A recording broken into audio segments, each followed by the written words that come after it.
Well, anyway, this Delaware Art Museum thing is out because they've asked for some information on the piece and on me and so forth. So this is the way the piece at the Delaware Art Museum started. And I cut out some pieces of paper and glued them down like that, made a drawing. And then my assistant, one of my assistants, wrote notes, dimensions and things down here. But that kicked around in the shop while the piece got made. It was made in a week. So anyway, I thought the museum might be interested in having it. For first night in Wilmington, and first night is an international thing. It goes on in a lot of cities, even in an international market. But anyway, the pieces that I have here were set up a distance apart with a ramp you could walk up, and you would be in focus of this piece. And in the distance, the other piece would have a ramp to it. And strangers that night were talking to each other back and forth. They realized they could do this. And they started telling each other about their past New Year. This is the focus right here, but if I move,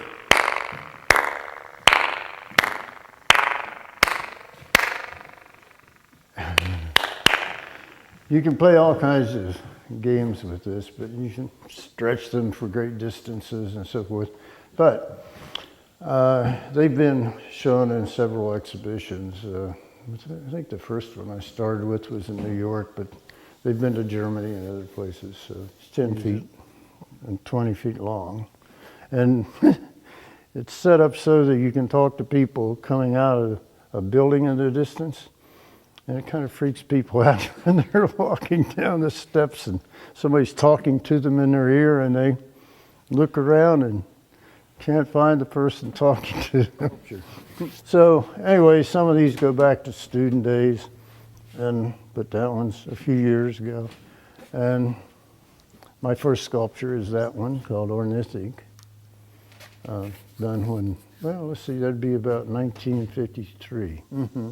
So this was in a show, and I think it's 1965 in New York, the Fishback Gallery on Madison Avenue, which was one of the very prominent galleries at the time. And the New York Herald Tribune wrote most of their article about the show was about my piece and how it probably wasn't even sculpture.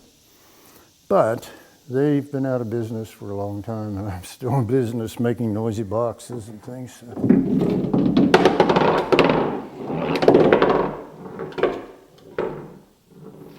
Now I have to walk around it to find where the ball is because it can come out 4 different places.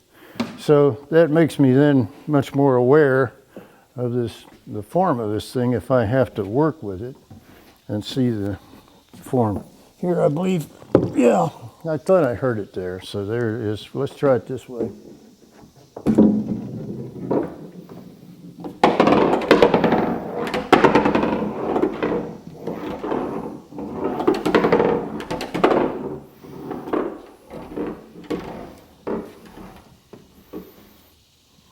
All right, the ball also gives you a lot of information. There are changes of textures and shapes that cause the ball to behave in a different way.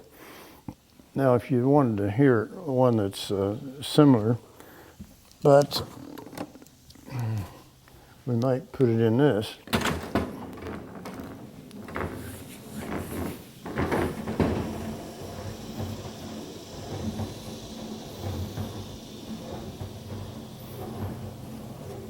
Back in there, but this one is the most time-consuming of the group.